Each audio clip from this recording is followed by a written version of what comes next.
Whenever you start your water, make sure you're doing horizontal hatching marks. Similar to the way we started our sky, you always want to start by shading a light value. Keep your marks close together so you don't have empty spaces between your lines. The goal for your water is to create a nice, smooth, solid fill. You never want to cross hatch in any other direction besides horizontal, or else your water will not look like it's flat. So to make sure your marks are staying nice and straight, lock your wrist and move your whole entire arm from the left to the right, making sure that the marks you're creating do not have a slight slant to them. If you do have gaps in between your lines, go back and fill in the gaps before you continue moving on. The goal for this first layer is just to create a one solid fill of a very light value. After you've built up this first light value layer, then you can go in and start building up your slightly darker values by pressing only a little bit harder. Notice how I'm shading through my tree. You want to shade through anything that is going to be placed over top of the lake if you're able to see the lake through it. So really, I'm just referring to trees. So if you have any trees that overlap your lake or your ocean or any body of water that you have, shade through them, because you'll notice on your tree you probably have these little empty pockets of white where you can actually see the water behind it. So you want to make sure that you're shading through. That way, whenever you're shading in your tree foliage, you get to see the accurate value of what that lake or pond or ocean should be through those little empty pockets in your foliage. As I'm beginning to develop my layers a little bit more, I want to start paying attention to the texture of my water. In this back part of my lake, it looks a little bit rough. So as I'm deepening up these values, I'm actually using the side of my pencil tip to create more of a fuzzy texture to show how there's ripples in the lake. In the middle portion of my lake, it actually looks very glossy. And then in the lower third of my lake, it also looks rough again.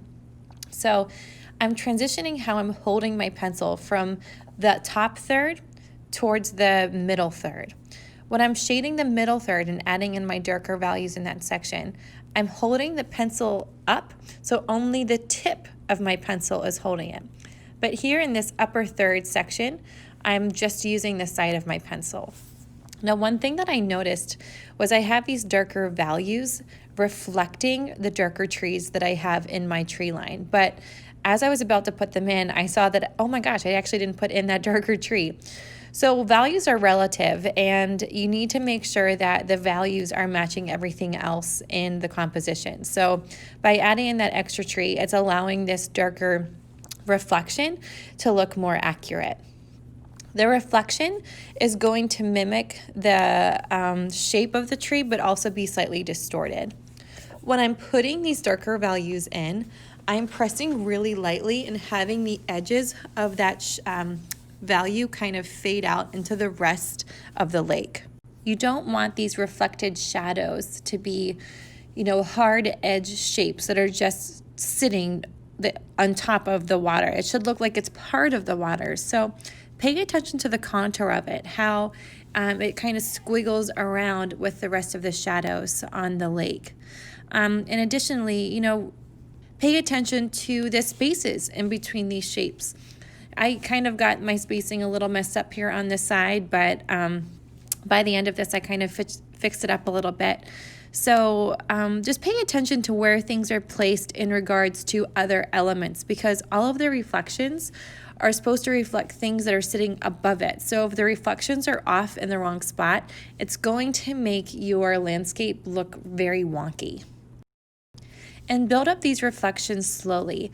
I'm trying to make sure that my values have a smooth transition into the values surrounding it. So I'm not trying to match the values perfectly right off the bat. I'm slowly building them up. Now here in the foreground, this is the bottom third of the lake that also looks rough. So it looks like there's a gust of wind sitting right here on this bottom third. So what I'm starting to do is, as I'm shading this in with my pencil, I'm using the side of my pencil again. And then to help create the illusion of ripples, I'm taking my pencil and I'm drawing in short little hatching marks. Currently, though, I'm using my kneaded eraser to begin erasing in reflected highlights that, reflect like the lighter valued pine trees in my landscape. Mapping in all of these value shifts will make your surface of the water look very reflective and more realistic.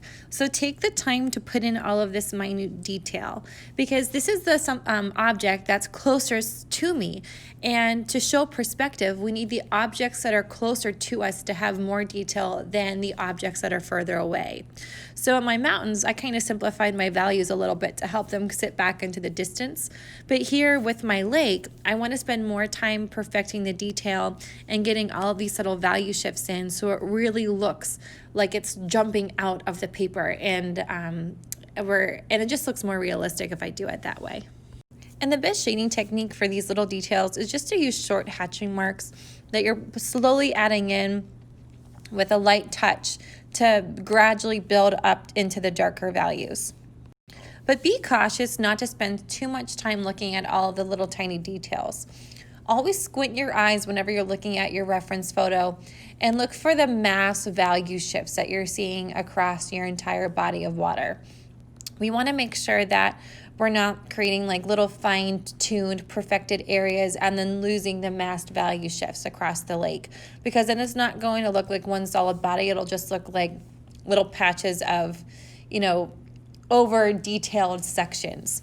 So I'm trying to, even though I'm adding in this detail, I'm always looking back at, okay, what does that mass value shape that this detail is inside look like? And do I still have that? And if not, I need to go back in with some bigger hatching marks to build up that mass value section again to where it fits in with the rest of the lake. And as I finish the lake, just take note how I always went from general to specific. I didn't ever go in and perfect the detail before putting the general placement of the proper values in first. And so, look, I'm going to my darkest values after I've developed the rest of the values in that area first.